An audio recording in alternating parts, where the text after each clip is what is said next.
साल 1950 जब भारत अपने आजादी का जश्न मना रहा था, तब हमारे देश में एक ऐसी हीरोइन थी जिसके फिल्मों के बॉक्स ऑफिस कलेक्शन की वजह से बॉम्बे फिल्म बिजनेस को अपना खुद का एक नाम मिला, बॉलीवुड। इस हीरोइन को 50 के दशक में हॉलीवुड से ढेर सारे ऑफर्स आए। एक इंटरनेशनल मैगजीन ने तो ये तक कहा कि this heroine is the biggest star in the world. लेकिन इस हीरोइन ने हॉलीवुड के सारे ऑफर्स को रिजेक्ट कर दिया। क्यों? क्योंकि ये हीरोइन पूरी दुनिया से, अपने फैन से, पूरे बॉलीवुड इंडस्ट्री से एक बहुत बड़ा राज छुपा रही थी। और वो हीरोइन थी मुमताज जहान देहलवी AKA मधुबाला। मधुबाला का पूरे भारत में मैड क्रेज था। उन्हें आज भी खूबसूरती की मिसाल माना जाता है। Madhubala, because somehow she was one of the few actresses of that time. I used to love watching even now her songs. She has that, I think, Marilyn Monroe touch about her. Bharat के इतिहास की सबसे महंगी, सबसे iconic movie Mughal e आजम की वो सबसे expensive lead heroine थी।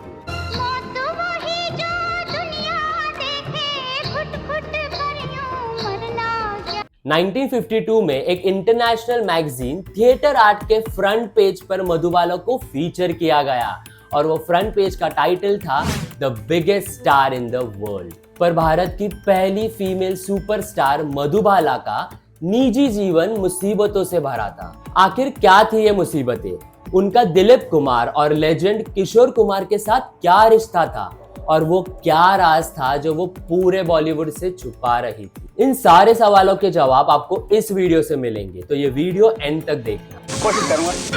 कोशिश कुछ नहीं, तुम्हें जीतना ही पड़ेगा। अच्छा बाबा, अच्छा। जानते हो मैं यहाँ कैसे आई? टिकट लेके आई होगी और क्या? आंटी तो मुझे आने ही नहीं देती थी, मैं खिड़की कूद कर आ गई तुम्हारे लिए। नमस्कार, मैं साहिल पवार और आप देख रहे हो द साहिल शो। और हाँ, देखेगा इंडिया तभी तो बदलेगा इंडिया। तो पिछले वीडियो में हमने 70 के दशक की सुपरस्टार परवीन बाबी की कहानी सुनी और इस वीडियो में हम 50 और 60 के दशक की सुपरस्टार मधुबाला के जीवन के कुछ राज देखेंगे। तो चला शुरू करिए। अरे सुनो तो, आप गई नहीं अभी तक? प्लीज दरवाजा खोलो, मैं बड़ी मुश्किल में हूँ, मैं लड़की हूँ, तुम्हें मेरी मदद करनी चाहिए। मधुबाला एक खुश मिजाज लड़की, वो सेट्स पर हमेशा खुश रहती थी। उनके को स्टार्स और क्रू उनके खूबसूरती और स्माइल के ऊपर दीवाने थे। उन्होंने अपने पूरे लाइफ टाइम में कुल 73 फिल्में की और उनके करियर की पीक परफॉर्मेंस थी मुगले आजम फिल्म में अनारकली। इस फिल्म में उन्होंने जो कॉस्ट्यूम पहना था, उस ड्रेस को ही अनारकली ड्रेस नाम पड़ गया। इससे आपको मधुबाला के फैन फॉलोइंग का अंदाजा आ गया होगा। मधुबाला का जन्म प्यार वाले दिन यानी 14 फरवरी 1933 में दिल्ली में हुआ था। उनका असली नाम था मुमताज जहान देहलवी। उनकी माँ आयशा बेगम और उनके पिता अताउल्ला खान को कुल 11 बच्चे थे और मुमताज उनकी 5वीं बेटी थी। मुमताज को बचपन से ही नाच गाने का बहुत शौक था। वो हमेशा अपने घर में चुपके से अपनी माँ के सामने नाचती थी। पर उनके पिता अताउल्ला खान बड़े ही स्ट्रिक्ट और कंजर्वेटिव विचारों के थे। उन्हें ये नाच गाना बिल्कुल पसंद नहीं था। छोटे छोटे एक दिन अताउल्ला खान की नौकरी जाने के बाद घर में पैसों के प्रॉब्लम्स बढ़ते गए। अब घर चलाने के लिए पैसे तो लगेंगे। इस विचार से उन्होंने छोटी सी मुमताज को बाहर काम करने के लिए परमिशन दी। उन्हें ऑल इंडिया रेडियो में जॉब भी लग गई, जहां उनका काम रेडियो पर गाना गाना था। हमको है प्यारी हमारी गलियां, हमारी गलियां। और इस जॉब से छोटी सी उम्र में ही मुमताज अपने घर को फाइनेंशियल सपोर्ट देने लगी। वहां बॉम्बे टॉकीज के मैनेजर राय बहादुर चुन्नीलाल की नजर मुमताज पर पड़ी और वो मुमताज को लेकर सीधा बॉम्बे टॉकीज की हेड देविका रानी के पास चले गए। लीजिए, सबसे पहले मंजू रानी आपको एक गाना सुनाएंगी। हाँ जी, क्या गाएंगी आप? तुमको मुबारक हो। अच्छा, गाइए। देविका रानी मुमताज के टैलेंट से काफी इम्प्रेस हुई और उन्होंने 1942 के बसंत मूवी में उन्हें एक छोटी बच्ची के रोल के लिए कास्ट किया। बसंत मूवी सुपर हिट थी। देखो देखो बिटिया, मेरी बिटिया कितनी सुंदर है। और उससे मुमताज को अच्छे खासे पैसे भी आए थे। इसीलिए उनके पिता अताउल्ला खान ने अपने परिवार को दिल्ली से बॉम्बे ले जाने का डिसीजन लिया, जहां मुमताज को और मूवीज मिलने का चांस था। बॉम्बे आने के बाद अताउल्ला खान मुमताज को लेकर एक स्टूडियो से दूसरे स्टूडियो काम की तलाश में घूमने लगे और फाइनली रंजीत स्टूडियोज ने मुमताज को 5 फिल्मों के लिए साइन किया in and as baby Mumtaz. वो इन सारे फिल्मों से बाल कलाकार के रूप में पॉपुलर होती गई और जैसे जैसे पैसे आते गए वो सब अताउल्ला खान लेते गए।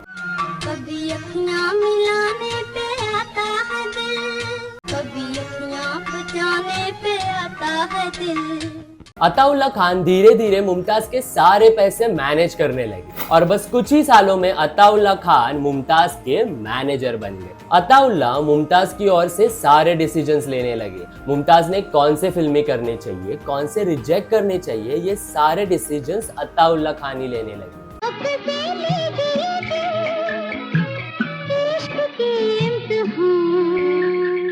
धीरे धीरे मुमताज को लोग मधुबाला के नाम से जानने लगे और उनके पिता मधुबाला की जिंदगी कंट्रोल करते गए। वो मधुबाला के हर शूटिंग सेट पर मौजूद रहते थे।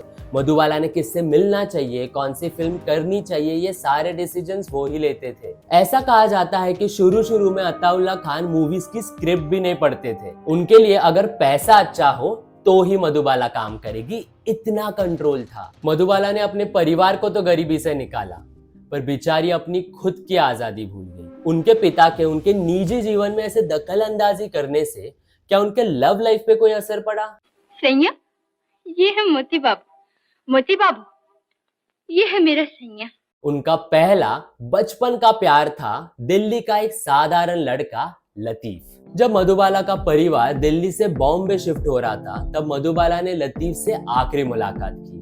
उन्होंने लतीफ को एक गुलाब का फूल दिया और वो वहां से चली गई और फिर वो दोनों वापस कभी नहीं मिले। जैसे ही वो फिल्मों में आई तब उनकी शादी राइटर डायरेक्टर कमल अमरोही के साथ तय की गई थी, पर कमल अमरोही पहले से ही शादीशुदा थी। मधुबाला ने उन्हें कहा कि अगर मुझसे शादी करनी है तो आपको आपकी पहली पत्नी को छोड़ना होगा, पर कमल जी ने साफ मना कर दिया। इसी वजह से उन दोनों में तनाव बढ़ते गया और आखिरकार उन दोनों ने एक दूसरे से दूरी बना ली। उसके बाद 1951 में मधुबाला अपने को स्टार प्रेमनाथ के प्यार में गिरी।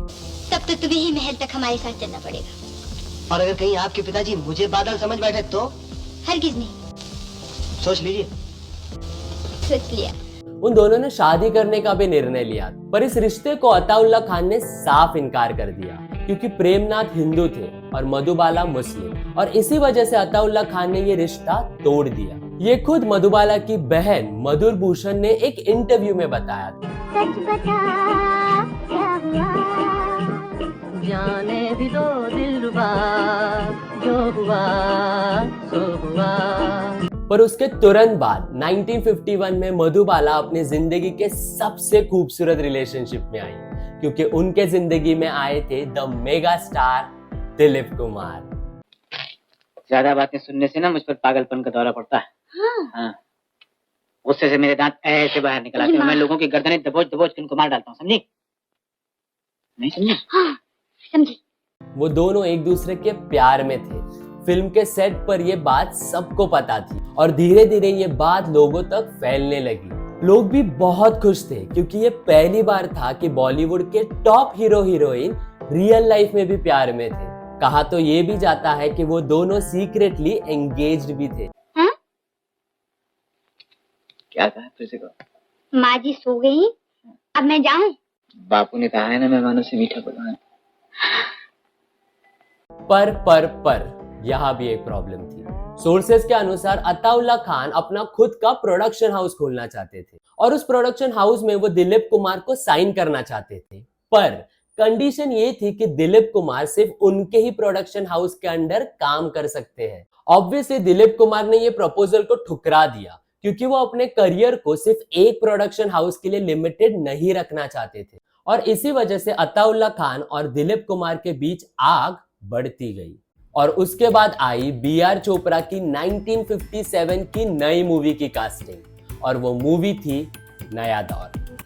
जब ऐसे चिकने चेहरे तो कैसे न नजर फिसले, तो कैसे न नजर फिसले जिंद मेरी ये। बी.आर. चोपड़ा जी ने उस वक्त के हॉट कपल दिलीप कुमार और मधुबाला को नया दौर के लिए कास्ट किया। शूटिंग शुरू हुई। पर इस मूवी के कुछ सीन्स भोपाल में शूट किए जाने थे, पर अताउल्ला खान ने भोपाल में शूटिंग के लिए जाने से साफ इनकार कर दिया। उन्होंने साफ कहा कि सारी शूटिंग बॉम्बे में ही होगी। बी.आर. चोपड़ा और अताउल्ला खान के बीच झगड़ा बढ़ते गया और इसके चलते बी.आर. चोपड़ा ने मधुबाला को ही मूवी से निकाल दिया और मधुबाला के बदले वैजयंतीमाला को फिल्म में कास्ट किया। मांग के साथ तुम्हारा मैंने मांग लिया संसार। गुस्से से आग बबूला हुए अताउल्ला खान ने बी.आर. चोपड़ा के खिलाफ कोर्ट में केस फाइल कर दी और कोर्ट से ये फिल्म रोकने की मांग की। जब कोर्ट में दिलीप कुमार को बयान देने की बारी आई, तब दिलीप कुमार ने भी बी.आर. चोपड़ा जी का साथ दिया, क्योंकि उनको भी यही लगा कि भोपाल में 40 दिन के शूट शेड्यूल से अताउल्ला खान को इतनी भी क्या दिक्कत थी। वो केस अताउल्ला और मधुबाला हार गए। मधुबाला सिर्फ चुपचाप सब सह रही थी। धीरे धीरे दिलीप कुमार और मधुबाला के बीच दूरियां बढ़ती गई। इस सारे बवाल के बावजूद मधुबाला ने दिलीप कुमार को शादी के लिए पूछा, पर दिलीप कुमार ने मधुबाला को एक शर्त रखी कि वो तभी शादी को तैयार होंगे जब मधुबाला अपने पिता अताउल्ला खान से सारे बंधन तोड़ देगी। ये शर्त मधुबाला को बिल्कुल मंजूर नहीं थी और इसी के वजह से मधुबाला और दिलीप कुमार के बीच ये खूबसूरत रिश्ता हमेशा हमेशा के लिए टूट गया। लेकिन सब डायरेक्टर्स को अपने मूवी में इन दोनों को एक साथ कास्ट करना था, क्योंकि लोगों को ये जोड़ी बेहद पसंद थी। और फिर दोनों के जिंदगी में एक ऐसी मूवी आई जो बॉलीवुड के इतिहास में सुवर्ण अक्षरों से लिखी गई थी, द आइकॉनिक मुगले आजम। प्यार किया तो डरना क्या जब प्यार किया।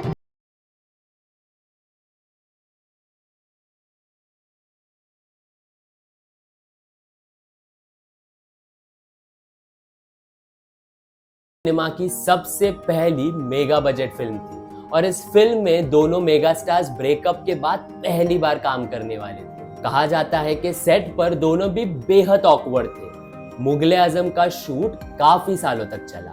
शायद ये दोनों हैप्पीली मैरिड भी होते अगर अताउल्ला खान बीच में ना थे। मधुबाला बिखर गई थी, पर 1958 में चलती का नाम गाड़ी के शूट के दौरान उनके जिंदगी में आए किशोर कुमार। अरे अरे कहाँ जा रही हैं आप? तुम्हारे गैरेज तुम्हें छोड़ने। अरे नहीं ऐसा कदम न करना। अगर बड़े भैया ने मुझे आपके साथ देख लिया तो बड़ी गड़बड़ हो जाएगी, मुझे जिंदा नहीं छोड़ेंगे। एक काम कीजिए, आप मुझे बिल का पैसा दे दीजिए, मैं यहीं उतर जाता हूँ। किशोर कुमार मधुबाला से बेहद प्यार करते थे। किशोर कुमार खुद एक डिवोर्सी थे और वो करीब करीब 2 साल से मधुबाला को इम्प्रेस करने में लगे थे। और फिर आखिरकार 2 साल बाद मधुबाला ने किशोर कुमार को आखिर हाँ कर दी और फिर 9 अक्टूबर 1960 में उन दोनों ने एक प्राइवेट सेरेमनी में शादी कर ली। शुरू में तो सब बढ़िया था, पर अचानक सब बिखरने लगा। किशोर कुमार मधुबाला को इग्नोर करने लगे और मधुबाला का एक ऐसा सीक्रेट पूरी दुनिया के सामने आ गया जो वो इतने सालों से छुपा रही थी। ये सीक्रेट जानने के लिए हमें उनके शादी के 6 साल पहले जाना होगा, यानी 1954 में। मधुबाला फिल्मों के सेट पर बीमार पड़ती थी। कभी कभार वो चक्कर आकर गिर भी जाती थी। जब उनका चेकअप किया गया तब रिपोर्ट्स में ये सामने आया कि बचपन से ही मधुबाला के दिल में छेद था।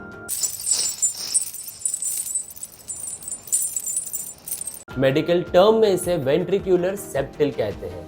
मधुबाला और अताउल्ला खान ने ये न्यूज पूरी इंडस्ट्री से छुपा कर रखी। अताउल्ला खान को ये लगता था कि अगर सारी इंडस्ट्री में ये खबर फैल गई कि मधुबाला बीमार है तो कोई उन्हें मूवीज ही नहीं ऑफर करेगा। और यही कारण था कि अताउल्ला खान हमेशा मधुबाला के साथ सेट पर मौजूद रहते थे। मधुबाला को कहीं ट्रैवल भी नहीं करने देते थे क्योंकि डॉक्टर ने उन्हें स्ट्रिक्ट रेस्ट करने कहा था। डॉक्टर ने तो फिल्में छोड़ने के लिए कहा था, पर मधुबाला तैयार ही नहीं। कैद खाने के अंधेरे कनीज की आरज़ुओं की रोशनी से कम थे। उन्हें फिल्में नहीं छोड़नी थी और उन्हें लगता था कि वो बस कुछ दिनों में ठीक हो जाएंगी। इसी मेडिकल कंडीशन के वजह से अताउल्ला खान ने नया दौर के भोपाल के शूट को भी इनकार किया था, क्योंकि मधुबाला ट्रैवल नहीं कर सकती और मधुबाला को आने वाले एक के बाद एक हॉलीवुड ऑफर्स को भी मना करना पड़ा। इतना सब कुछ हो रहा था, पर इन दोनों ने बॉलीवुड में किसी को नहीं बताया। पर जब किशोर कुमार 2 साल से मधुबाला को शादी के लिए पूछ रहे थे, तब मधुबाला ने किशोर जी को सारा सच बता दिया। सारा सच जानकर भी किशोर कुमार मधुबाला से शादी करने के लिए तैयार हो गए, क्योंकि वो मधुबाला से बेहद प्यार करते थे। वो दोनों ट्रीटमेंट के लिए लंदन गए थे, इस आशा से कि शायद लंदन में इस बीमारी का इलाज मिल सके। पर वहां जो उन्होंने सुना, उससे दोनों की जिंदगी बिखर गई। डॉक्टर्स ने चेकअप करने के बाद कहा कि उनके पास इस बीमारी का फिलहाल कोई इलाज नहीं है और मधुबाला के पास ज्यादा से ज्यादा 2 से 3 साल है। ये सुनकर दोनों भी टूट गए थे। बॉम्बे आने के बाद मधुबाला किशोर कुमार के फैमिली के साथ रहने लगी, पर घरेलू झगड़े के वजह से मधुबाला और किशोर जी अलग फ्लैट में रहने लगे। किशोर कुमार अक्सर फिल्मों के शूटिंग के वजह से घर से बाहर रहते थे और मधुबाला पूरे दिन घर में अकेली रहती थी। दिन भर दिन उनकी तबीयत बिगड़ती गई और वहां उनका ध्यान रखने के लिए कोई भी नहीं था। इसलिए वो अपने पिता के घर वापस आई और यहाँ उनकी तबीयत और बिगड़ गई। नाक से खून आने लगा, खून की उल्टियां होने लगी। तब तक तो मधुबाला ने फिल्मों में काम करना भी छोड़ दिया। किशोर जी अक्सर मधुबाला को मिलने आया करते थे। उन्होंने आखिर तक मधुबाला जी का सारा मेडिकल खर्चा उठाया था। इसी दौरान दिलीप कुमार ने सायरा बानो के साथ शादी कर ली थी।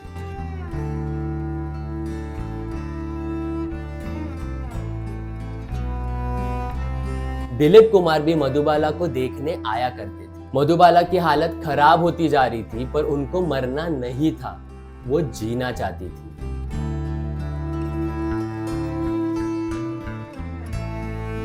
वो हमेशा डॉक्टर को पूछती थी कि इसका इलाज कब तक आएगा। उनको हमेशा लगता था कि एक दिन इस बीमारी के ऊपर इलाज आएगा और वो पूरी तरीके से ठीक हो जाएगी, पर कायनात को यह मंजूर ना था। 23 फ़रवरी 1969 को मधुबाला सबको छोड़कर चली गई। तब वो सिर्फ 36 साल की थी। मुस्लिम रिवाजों के अनुसार उनकी आखिरी क्रियाएं मुंबई के जूहू में की गई। उस अंतिम क्रिया में बहुत भीड़ इकट्ठा हुई थी और इस भीड़ में एक और इंसान था। हाथ में एक पुराना गुलाब लेकर वो आगे आया और मधुबाला के कब्र पर रखकर चला गया। और वो इंसान था लतीफ, और वो वही गुलाब था जो मधुबाला ने उन्हें दिया था जब वो मुमताज जहान दहलवी थी।